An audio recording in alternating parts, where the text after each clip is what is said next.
Salut, c'est Marie, professeure DZT sur Nouvelle Classe. Dans cette vidéo, on va en apprendre plus sur comment la méiose mène à une diversité génétique. C'est parti!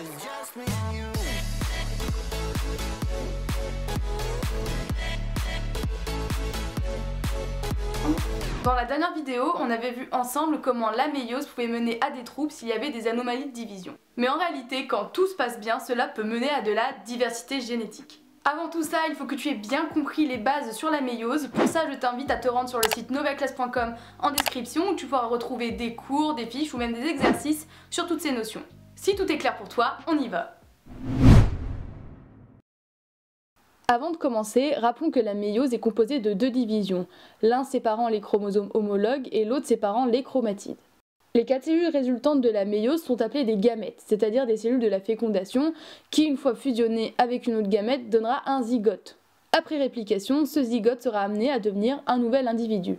Je t'avais dit dans une précédente vidéo que tout ce mécanisme entraînait une conservation du matériel génétique. Mais une diversité génétique est également engendrée par la méiose par deux mécanismes qui sont le brassage intrachromosomique et le brassage interchromosomique.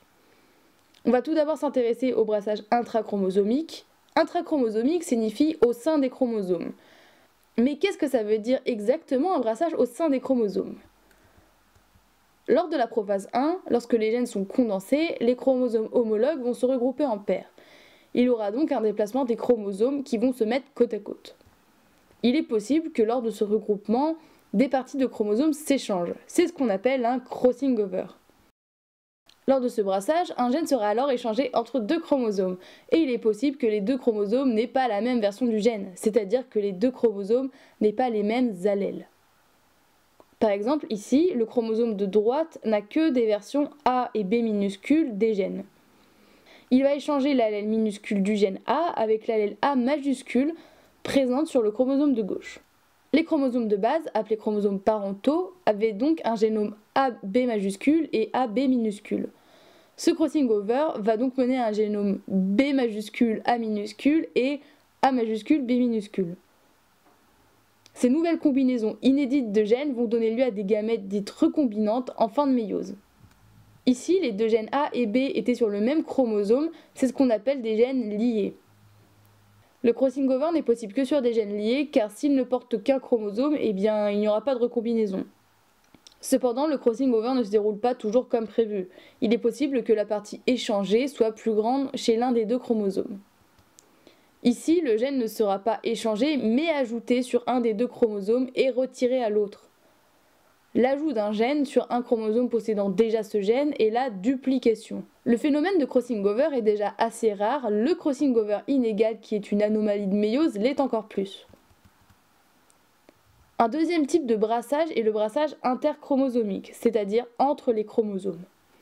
Cette fois-ci, il se déroule entre gènes indépendants, c'est-à-dire les gènes sont sur les chromosomes différents. En métaphase 1, les chromosomes se placent de part et d'autre sur un plan équatorial. Mais ils peuvent se placer de manière différente, comme ça, ou bien comme ça. À l'issue de la méiose, on aura alors différentes combinaisons de gènes dans les gamètes selon la migration. Il y a donc beaucoup de combinaisons possibles et donc beaucoup de gamètes différents. Le nombre de gamètes différents dépend du nombre de paires de chromosomes. En effet, on estime qu'un individu peut produire alors 2 puissance n gamètes différentes, n étant le nombre de paires de chromosomes. Chez l'homme, nous avons 23 paires, un homme peut donc produire 2 puissance 23 gamètes différentes, soit plus de 8 millions. Et ça, c'est quand on prend juste en compte le brassage interchromosomique. Si on associe les deux brassages, on se retrouve à 2 puissance 60 gamètes différentes, ce qui nous donne un nombre de combinaisons infini. Pour résumer, on peut distinguer deux brassages, intrachromosomique et interchromosomique. Le brassage intrachromosomique, appelé crossing over, est l'échange d'une partie de chromosome entre deux gènes liés en prophase 1. Elle mène à la création de deux gamètes recombinantes et de gamètes parentaux. Ce phénomène est assez rare. Il existe une erreur de méiose associée à ce crossing over qui est le crossing over inégal où la partie de chromatide échangée sera plus grande chez l'un que chez l'autre. Cela mène à une duplication du gène.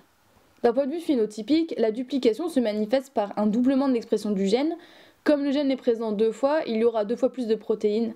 Par exemple, on peut imaginer que si le gène codant pour la mélanine, c'est-à-dire la molécule qui donne une couleur foncée aux cheveux, est dupliqué, l'individu pourra avoir des cheveux encore plus foncés. Cela peut aussi se manifester par une expression délocalisée, il va donc pouvoir s'exprimer mais à un autre endroit, dans un autre tissu. Si on reprend notre exemple de la mélanine, le gène dupliqué pourra colorer par exemple les yeux.